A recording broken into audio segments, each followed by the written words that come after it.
மிதுன ராசிக்காரங்க பேர்குணம் கொண்டவங்க. உங்ககிட்ட சண்டை போட்டு ஜெயிக்கிறது ரொம்ப ரொம்ப கஷ்டம். நல்லது கெட்டது முழுசாக தெரிஞ்சவங்க. புதன ராசி அதிபதியாக கொண்டவங்க. எல்லா இடங்களிலும் நேர்மையும் உண்மையும் மட்டுமே என்னைக்குமே நம்பக்கூடியவங்க. உண்மைக்கு புறம்பாக எந்த ஒரு விஷயத்தையுமே செஞ்சிட மாட்டீங்க. உங்கள் சொந்தக்காரங்க நண்பர்கள் யாராக இருந்தாலும் ஒரு தப்பு பண்ணிட்டாங்கன்னா அது வெட்டு 1 துண்டு 2ன்னு பேசக்கூடியவங்க. உங்களை ஒருத்தர் பஞ்சாயத்துக்கு கூட்டிகிட்டு போகிறாங்க அப்படின்னா நீங்கள் கூட்டிகிட்டு போகிறவங்க பக்கம் சப்போர்ட் பண்ணாமல் எந்த தரப்பில் நியாயம் இருக்கோ அவங்களுக்கு தாங்க நீங்கள் சப்போர்ட் பண்ணுவீங்க. உண்மை நியாயத்திற்கு மட்டுமே என்னைக்குமே கை கொடுப்பீங்க. உண்மைக்கு புறம்பாக எந்த விஷயத்தையுமே செஞ்சிட மாட்டீங்க. இதனால தாங்க மிதுன ராசிக்காரங்க நிறைய கஷ்டத்தையும் துன்பத்தையும் அதிகமாகவே அனுபவிச்சுட்டு இருக்கீங்க. புதுமையான சிந்தனைக்கு சொந்தக்காரங்க. பூ போல மனசு, கோபத்தை மறைச்சிட்டு சிரிப்பு மட்டுமே காட்டக்கூடியவங்க. எடுத்த காரியத்தை எப்படியாவது முடிச்சிடணும் அப்படிங்கிறதுக்காக கஷ்டப்பட்டு போராடக்கூடியவங்க. எப்பயுமே எந்த ஒரு கஷ்டமாக இருந்தாலும் யாருக்கிட்டையும் சொல்ல மாட்டீங்க. கஷ்டத்தையும் கண்ணீரையும் கடுகளவு கூட மற்றவங்களுக்கு தெரியாமல் பார்த்துக்குவீங்க. இதனால் பார்க்குறவங்க எல்லோரும் மிதுன ராசியா இவங்களுக்கு என்னப்பா சூப்பராக இருக்காங்க, இவங்களுக்கு என்ன குறைச்சல் அப்படின்னு நினச்சிட்டு இருப்பாங்க. ஆனால் சாப்பாட்டுக்கு கூட கஷ்டப்படுறது உங்களுக்கு மட்டும்தாங்க தெரியும். கஷ்ட காலத்தில் திரும்பி பார்க்க கூட ஆள் கிடையாதுங்க. ஏதோ தட்டு தடுமாறி எந்திரிச்சு நிற்பீங்க. உங்களை குறை சொல்கிறதுக்குன்னே நிறைய பேர் தேடி வருவாங்க. இருந்தாலுமே கூட உங்கள் சொந்தக்காரங்க நண்பர்கள் ஒரு தேவை இருக்குதுன்னா மட்டும்தாங்க உங்ககிட்ட வருவாங்க. அந்த தேவை முடிஞ்ச உடனே உங்களை தூக்கி போட்டுடுவாங்க. மறுபடியும் அவங்களுக்கு ஏதாவது தேவை இருக்குதுன்னா உங்ககிட்ட வருவாங்க, உதவின்னு கேட்பாங்க. அவங்க உங்களுக்கு முன்னாடி பண்ண துரோகத்தை எல்லாம் மறந்துட்டு மீண்டும் அவங்களுக்காக உதவி செஞ்சு ஏமாறக்கூடியவங்க தாங்க இந்த மிதுன ராசிக்காரங்க. நீங்கள் வாழ்க்கையில் எப்படியாவது முன்னேறிடணும் அப்படிங்கிறதுக்காக தினம் தினம் கஷ்டப்பட்டு உழைக்கிறவங்க தாங்க இந்த மிதுன ராசிக்காரங்க. கடந்த காலகட்டத்தில் தங்களுடைய வாழ்க்கையில் நீங்கள் நல்லது நடக்க போகுது அப்படின்னு நினச்சிட்டு இருக்கீங்க. இருந்தாலும் உங்கள் வாழ்க்கையில் ஒரு மிகப்பெரிய ஏமாற்றம் தாங்க. புதுசாக ஒரு சில பிரச்சனை கஷ்டம் தானாக உங்களை தேடி வந்துட்டு இருந்திருக்கும். இருந்தாலுமே கூட மிதுன ராசிக்காரங்க சொந்த பந்தத்தை இழந்து, சொத்துக்களை இழந்து, உங்களுக்கு நெருக்கமாக இருக்கிறவங்களை எல்லாத்தையுமே இழந்து, உறவுகள் எல்லாத்தையுமே இழந்திருப்பீங்க. கடைசியாக எல்லாத்தையுமே இழந்துட்டேன், நான் மட்டும்தான் இருக்கேன், எனக்கு உயிர் வாழவே பிடிக்கலை அப்படின்னு சொல்லி இருக்கீங்க. இதுக்கு மேலே என்னால் வாழவே முடியாது சாமி, தயவு செஞ்சு என்னை உன் கூட கூட்டிகிட்டு போயிடு. நான் இவ்வளவு கஷ்டப்பட்டதுக்கு அப்புறமும் கூட எனக்கு வாழ்க்கையில் வாழணுங்கிற எண்ணம் சுத்தமாகவே போயிடுச்சு. உங்கள் மனசில் கவலையும் துன்பமும் தாங்க அதிகமாகவே இருந்துட்டு இருக்கு. நீங்கள் செய்யக்கூடிய ஒவ்வொரு விஷயத்தையுமே தடுப்பதற்கு, உங்களை அவமானப்படுத்துறதுக்கு இங்கே நிறைய நபர்கள் முயற்சி பண்ணிட்டு இருக்காங்க. இருந்தாலுமே கூட இது எல்லாமே தெரிஞ்சுமே கூட நீங்கள் என்னமோ பண்ணுங்க, எனக்கு என்ன வந்துச்சு அப்படின்னு தன்னுடைய வேலையை மட்டுமே என்னைக்குமே குறிக்கோளாக இருக்கிறவங்க தாங்க நீங்கள். ஏன் எனக்கு மட்டும் எவ்வளவு கஷ்டம் வருது? என்னோட வாழ்க்கையில் நான் யாருக்குமே எந்த கெடுதலையுமே செஞ்சதில்லையே, கஷ்டத்தையோ துன்பத்தையோ அவங்களுக்கு கொடுத்ததில்லையே, எனக்கு மட்டும் ஏன்தான் இந்த மாதிரி எல்லாம் நடக்குது அப்படின்னு பெரும்பாலான மிதுன ராசிக்காரங்க சொல்லிட்டு இருக்கீங்க. உங்களுக்கு பிரச்சனைங்கிறது வருங்க, அது கொஞ்ச நாள் இருக்கும், அதுக்கப்புறம் அதுவாகவே சரியாயிருங்க. இந்த மாதிரி தாங்க நிறைய பிரச்சனை வரும் போகும் அப்படிங்கிற நிலைமையில தாங்க இப்போ நிறைய மிதுன ராசிக்காரங்க வாழ்ந்துட்டு இருக்கீங்க. நீங்கள் என்னதான் பிரச்சனையை தவிர்த்தாலுமே கூட ஏதாவது ஒரு சூழ்நிலையில் உங்களை நோக்கி பிரச்சனை அப்படிங்கிறது கஷ்டமும் வந்துட்டே தாங்க இருக்குது.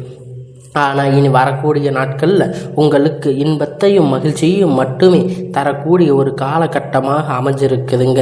இது நாள் வரைக்கும் நடந்து கெட்ட எல்லா விஷயத்தையுமே விட்டுடுங்க. இனி வரக்கூடிய நாட்களில் உங்களுக்கு எப்படிப்பட்ட நன்மை எல்லாமே நடக்க போகுது அப்படிங்கிறத பற்றி மட்டும் நம்ம தொடர்ந்து பார்க்க போகிறோம். இந்த 2025 நீங்கள் அடியெடுத்து வைக்கும்போது நம்ம வாழ்க்கையில் புதிய ஒரு மாறுதல் எல்லாமே வரப்போகுது அப்படிங்கிறத உங்களுக்கு முழுவதும் ஏமாற்றங்கள் தாங்க நீங்கள் சந்திச்சிருப்பீங்க. நீங்கள் நினச்சது ஒன்று, நீங்கள் அனுபவிச்சது ஒன்று. இந்த 2025 கிட்டத்தட்ட இப்போ 10வது மாதம் முடிஞ்சிருச்சுங்க. இந்த 2 மாதம் தாங்க. இந்த 2 மாதத்தில் மிதுன ராசிக்காரங்க எந்த ஒரு மாற்றமே வரலை. ஒரு 3 மாதம் வருடங்களாக எவ்வளோ கஷ்டம் தெரியுங்களா? அப்படிங்கிற மாதிரி உங்கள் வாழ்க்கையில் நிறைய துன்பங்கள் தாங்க அனுபவிச்சுட்டு இருக்கீங்க. இன்னைக்கு வரைக்கும் நீங்கள் நிறைய கஷ்டத்தையும் அனுபவிச்சுட்டு இருக்கீங்க. ஆனால் இனி வரக்கூடிய இந்த ஒரு 6-7 மாதம் அப்படின்னு பார்த்தீங்கன்னா, இந்த வருடத்தில் 2 மாதமும், அடுத்த வருடத்தில் பார்த்தீங்கன்னா உங்களுக்கு ஒரு 4-5 மாதம் பார்த்தீங்கன்னா உங்களுக்கு உங்களுடைய வாழ்க்கையில் ராஜயோகத்தை தரக்கூடிய ஒரு காலகட்டமாகவே பார்க்கப்படுதுங்க.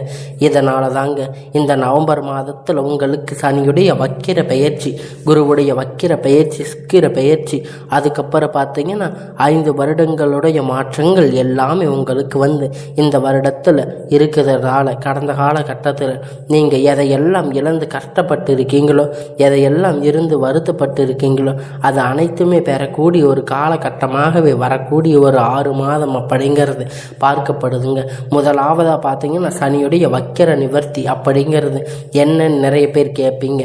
அதாவது பார்த்தீங்கன்னா இத்தனை நாட்களாக மைனஸாக செயல்பட்டு கொண்டிருந்த சனி பகவான் இப்போ 3-4 வருடங்களாக மட்டும் இனி வரக்கூடிய ஒரு 4 மாதம் 5 மாதம் உங்களுக்கு முழுவதும் ப்ளஸ்ஸாக செயல்பட போகிறாருங்க. இதன் மூலம் சனி பகவான் முழுவதும் நல்ல ஒரு முன்னேற்றம் அப்படிங்கிறது கண்டிப்பாக உங்களுக்கு ஏற்பட போகுதுங்க. அடுத்ததாக பார்த்தீங்கன்னா சுக்கிர பெயர்ச்சி. ஒருத்த வாழ்க்கையில் கொடி கட்டி பறக்கிறான் அப்படின்னா அவனை பார்க்குறவங்க எல்லோரும் சொல்லுவாங்க அவன் சுக்கிரன் உச்சத்தில் இருக்குது அப்படின்னு. அந்த அளவிற்கு உச்சத்திற்கு போகக்கூடிய வாய்ப்புகள் எல்லாமே பார்த்தீங்கன்னா இந்த மிதுன ராசிக்காரங்களுக்கு இருக்க போகுதுங்க. சுக்கிர பகவான் பார்த்தீங்கன்னா ரிஷப ராசிக்காரங்க வீட்டிலிருந்து உங்களுடைய மிதுன ராசிக்கு வந்திருக்காரு. அவர் கிட்டத்தட்ட ஒரு 2 மாதம் மேலே ஆயிடுச்சுங்க. ஆனால் இன்னுமே பார்த்தீங்கன்னா அதனுடைய தாக்கம் பலன் கிடைக்காம இருந்திருக்கு. இப்போ வருட கிரகணங்கள் மாற்றங்கள் மூலம் ஒட்டு மொத்தமாக சுக்கிர பெயர்ச்சி பலன்கள் மிதுன ராசிக்கு மட்டும்தாங்க இப்போ கிடைக்க போகுது. இதன் மூலமாக பார்த்தீங்கன்னா மற்ற ராசிக்காரங்க ஒரு படி முன்னேற்றம் வரப்போகுது. அதற்கு வாய்ப்பு எல்லாமே உங்களுக்கு அதிகமாக உள்ளதுங்க. அடுத்ததாக பார்த்தீங்கன்னா குரு பெயர்ச்சி ஸ்டார்ட் ஆகி கிட்டத்தட்ட 3-4 வருடங்கள் மேலே ஆகிடுச்சு. ஆனால் இதனுடைய பலன்கள் உங்களுக்கு கிடைக்காம இருக்குது. இப்போ இந்த நவம்பர் மாதத்தில் பார்த்தீங்கன்னா உங்களுக்கு அது கிடைக்க போகுதுங்க.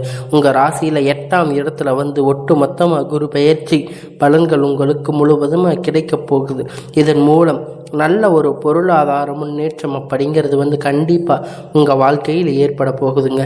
கடந்த காலகட்டத்தில் நல்ல ஒரு வேலைங்கிறது கிடைச்சிருக்காது. ஏதோ ஒரு கிடைச்ச வேலை 10,000 15,000 சம்பளத்துக்கு பிடிக்காத ஒரு வேலையை குடும்ப கஷ்டத்துக்காக வேறு வழி இல்லாமல் செஞ்சுட்டு இருந்திருப்பீங்க. ஆனால் இனி வரக்கூடிய நாட்களில் நீங்கள் படித்த படிப்புக்கு ஏற்ற மாதிரி வேலை, உங்களுக்கு பிடிச்சமான வேலை, அரசாங்க வேலை ட்ரை பண்ணாலும் இல்லை ஒரு ஐடி ஜாப், ப்ரைவேட் ஜாப், எதுவாக இருந்தாலும் நீங்கள் எதிர்பார்த்தமான வேலை அப்படிங்கிறது உங்களுக்கு கிடைக்க போகுது. உங்களுக்கு நிச்சயமாக அது கிடைக்க போகுதுங்க. கோர்ட்டு கேஸுன்னு நீங்கள் ரொம்ப நாட்கள் அலைஞ்சிட்டு இருக்கீங்க. இந்த நபர்கள் விரைவில் உங்களுக்கு சாதகமாக தீர்ப்பு வருங்க. சொத்து பிரச்சனை உங்களுக்கு சாதகமாக வரப்போகுதுங்க. சனி பகவானுடைய பார்வை அப்படிங்கிறது உங்களுக்கு நேரடியாக இருக்கிறதால இதன் மூலம் வருமானம் அப்படிங்கிறது பல வழிகளில் வரப்போகுதுங்க. தொழில் லாபம் சற்று அதிகமாகவே கிடைக்கும். அரசியல்வாதிகளை பொறுத்த வரைக்கும் புதிய பொறுப்புகள், புதிய பதவிகள் எல்லாமே தானாக உங்களை சேருங்க. ராகு கேதுவால் உங்களுடைய செல்வாக்கு அப்படிங்கிறது உயரும். உடல் ஆரோக்கியத்தை எல்லாத்தையும் மேம்படுத்துங்க. சங்கடங்கள் நீங்குங்க. மறைமுகமாக உங்கள் தொழில் வாழ்க்கையிலும் சரி, இல்லற வாழ்க்கையிலும் சரி, நிறைய நபர்கள் ஏதாவது ஒரு வகையில் தொல்லை கொடுத்துருப்பாங்க. இது அவர்களுடைய தொந்தரவுகள் முழுவதுமாக இருக்காது. இனி கடந்த காலகட்டத்தில் நீங்கள் ஒரு கம்பெனியில் இரவும் பகலும் பார்க்காம வேலை செஞ்சுட்டு இருந்திருப்பீங்க. உங்களுடைய சொந்த கம்பெனின்னு நினச்சி வேலை செஞ்சுருப்பீங்க. ஆனால் உங்களுக்கு இதனால் வரைக்கும் சரியான ஒரு அங்கீகாரம் அப்படிங்கிறது கிடைச்சிருக்காதுங்க. அதனால் உங்களுக்கு அப்புறம் நிறைய பேர் சேர்ந்துருப்பாங்க. அவங்களுக்கு நிறைய ப்ரொமோஷன்ஸ் எல்லாம் கிடைச்சிருக்கும். நல்ல ஒரு ஹை பொசிஷனுக்கு போயிருப்பாங்க. உங்களை விட சம்பளம் எல்லாம் வாங்கியிருப்பாங்க. ஆனால் நீங்கள் எப்படி போய் வேலைக்கு சேர்ந்தீங்களோ அதே மாதிரி தாங்க இன்றைக்கி வரைக்கும் இருக்கீங்க. ஆனால் இனி வரக்கூடிய நாட்களில் உங்களுக்கும் சம்பள உயர்வு, பதவி உயர்வு, உங்களுக்கு மேலே இருக்கக்கூடிய அதிகாரிகளுடைய ஆதரவு எல்லாமே உங்களுக்கு கிடைக்க போகுதுங்க. இதனால் இனி உங்கள் வார்த்தைக்கு மதிப்பு மரியாதை எல்லாம் கிடைக்க போகுதுங்க. அந்தஸ்து நீங்கள் எதிர்பார்த்த உயர்வுக்கு போக போகிறீங்க. தொழிலில் இருந்த தடைகள் எல்லாமே விலக போகுதுங்க. அது மட்டும் இல்லாமங்க, சிலர் புதிதாக தொழில் தொடங்குவீங்க. உற்பத்தியில் இருந்த தடைகள் எல்லாமே நீங்கள் விரிவு செய்வீங்க. வரக்கூடிய நாட்களில் விற்பனை அதிகமாக, ஏற்றுமதி இறக்குமதி தொழிலில் லாபம் அப்படிங்கிறது கிடைக்குங்க. நீங்கள் செய்யக்கூடிய சின்ன தொழிலோ பெரிய தொழிலோங்க நல்ல ஒரு முன்னேற்றம், ஒரு வளர்ச்சி அப்படிங்கிறது நிச்சயம் உங்களுக்கு ஏற்படுங்க. இனி நினைத்தது எல்லாமே உங்களுக்கு நடக்க போகுங்க. தொழிலில் வியாபார தடைகள் அனைத்துமே விலகும். லாபங்கள் அதிகமாக கிடைக்கும். முன்னேற்றம் உண்டாக போகுதுங்க. வரவேண்டிய பணம் அப்படிங்கிறது விரைவில் உங்களுக்கு கை சேருங்க. குடும்பத்தில் நெருக்கடிகள் விலகும். செல்வாக்கு அந்தஸ்து உயரும். வெளிநாட்டு முயற்சிகள் உங்களுக்கு வெற்றியை தருங்க. தெய்வ சிந்தனைகள் உங்களுக்கு அதிகமாக போகுதுங்க. பெரியோர்களுடைய உதவிகள் உங்களுக்கு கிடைக்கும். உறவில் இருந்த சண்டை சச்சரவு முழுவதுமாக விலகப் போகுதுங்க. புதிய நண்பர்கள் உங்களுக்கு உதவி செய்வாங்க. தொழிலில் ஏற்பட்ட நெருக்கடிகள் எல்லாமே நீங்க போகுதுங்க. முடங்கி கிடந்த நிறுவனங்கள் எல்லாமே மீண்டும் திறக்கும் வாய்ப்பு, எதிர்பார்த்த லாபம் கிடைக்கும். புதிய தொழில் தொடங்கக்கூடிய முயற்சி கண்டிப்பாக உங்களுக்கு வெற்றியை தரப்போகுதுங்க. கடந்த காலகட்டத்தில் திருமண நிலை அப்படின்னு பார்த்தீங்கன்னா இந்த மிதுன ராசிக்காரங்களுக்கு நிறைய சிக்கலும் பிரச்சனையும் தாங்க பெரும்பாலும் சந்திச்சிருப்பீங்க. இதனால் குறிப்பாக பார்த்தீங்கன்னா பெண்களுக்கு ஏதாவது ஒரு வகையில் கல்யாணம் நடந்திருக்கும். இருந்தாலும் ஆண்கள்னு பார்த்தீங்கன்னா திருமணம் அடையாமல் நிறைய பேர் ரொம்பவும் பாவம். ஏன்னா மிதுன ராசியில் பிறந்தோம், வேறு ஏதாவது ராசியில் பிறந்திருக்க கூடாதா அப்படின்னு நிறைய பேர் நினச்சிட்டு இருக்கிறீங்க. ஜாதகத்தை போய் பார்த்தீங்கன்னா இதில் ராகு கேது செவ்வாய், வேறு செவ்வாய் 8ஆம் இடத்துல செவ்வாய், நிறைய பிரச்சனை சுத்த ஜாதகம். இதன் மூலம் வேறு திருமண தடைகள் அப்படிங்கிறது அதிகமாகவே ஏற்பட்டு இருக்குங்க. இதனால் இனி வரக்கூடிய நாட்களில் ஒரு 6 மாத காலகட்டம் நீங்கள் எதிர்பார்த்த மாதிரி நல்ல ஒரு வரன் அப்படிங்கிறது உங்களுக்கு விரைவில் கிடைக்க போகுதுங்க. இதனால் வாழ்க்கை துணை இழந்த மிதுன ராசிக்காரங்க ஆண்கள் பெண்கள் இருவரும் அடுத்து பார்த்தீங்கன்னா 2வது திருமணம், அதாவது மறுமணம் பண்ணலாமா வேண்டாமா அப்படிங்கிற ஒரு மிகப்பெரிய குழப்பத்தில் இருக்கீங்க. அப்படி 2வது திருமணம் பண்ணும்போது சொந்தக்காரங்க தப்பாக பேசுவாங்களே, ஊர்க்காரங்க தப்பாக நினைப்பாங்க, அவங்க என்ன நினைப்பாங்க, இவங்க என்ன நினைப்பாங்கன்னு அப்படின்னு நிறைய நபர்கள் 2வது திருமணத்தை பற்றி யோசிக்காமையே இருக்கீங்க. இப்படி இருக்கக்கூடிய பொருளாதார சூழ்நிலை, இப்போ இருக்கக்கூடிய காலகட்டத்தை வச்சு பார்க்கும்போது ஒரு சிங்கிள் பேரண்ட்டாக சொசைட்டி சர்வே பண்ணுறது ரொம்ப ரொம்ப கடினம். நீங்கள் எதிர்பார்த்த மாதிரி நல்ல ஒரு மறுமண வாழ்க்கை அப்படிங்கிறது உங்களுக்கு அமைய போகுதுங்க. குழந்தை பாக்கியத்திற்காக ஏங்கிய மிதுன ராசிக்காரங்க நீங்கள் எதிர்பார்த்த மாதிரி வரன் அப்படிங்கிறது ஒரு 6 மாத காலகட்டம் விரைவில் உடல் சார்ந்த பிரச்சனை அனைத்தும் முழுவதுமாக நிவர்த்தியாகும். நிச்சயமாக உங்களுக்கு குழந்தை பாக்கியம் அப்படிங்கிறது விரைவில் உண்டாகும். பிரிந்திருக்கக்கூடிய கணவன் மனைவி எல்லாம் பார்த்தீங்கன்னா டைவர்ஸ் அப்ளை பண்ணி வரைக்கும் போயிருக்கும். ஆனால் இருந்தாலும் கூட மறுபடியும் ஒன்றாக சேர்ந்து பேசக்கூடிய வாய்ப்பு கிடைக்கும் பட்சத்தில் கண்டிப்பாக இருவரும் ஒன்றாக இணைந்து வாழ்வீங்க. கடந்த காலகட்டத்தில் காதலில் அதிகமாக தோல்வியை சந்திச்சிருக்கக்கூடிய ராசின்னு பார்த்தீங்கன்னா அது மிதுன ராசி தாங்க. மிதுன ராசிக்காரங்க மட்டும்தாங்க. ஏன்னா அந்த டைமில் உங்களுக்கு ஜென்ம சனியுடைய தாக்கம் அப்படிங்கிறது அதிகமாகவே இருந்திருக்குங்க.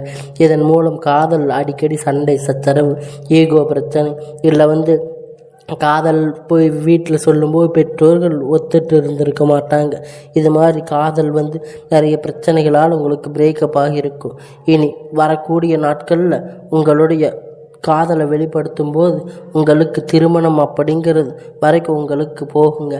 உங்கள் பெற்றோர்கள் உங்களுக்கு எதிர்பார்த்த மாதிரி உங்களுக்கு நல்ல முன்னேற்றத்தை தரப்போகிறாங்க. உங்களுக்கு காதல் திருமணம் அப்படிங்கிறது கைகூடுங்க. உங்களுக்கு இரட்டிப்பான மடங்கு எல்லாமே நன்மையாக நடக்க போகுதுங்க. உங்கள் வாழ்க்கையில் பணம் அப்படிங்கிறது இரட்டிப்பான மடங்கு வரப்போகுதுங்க.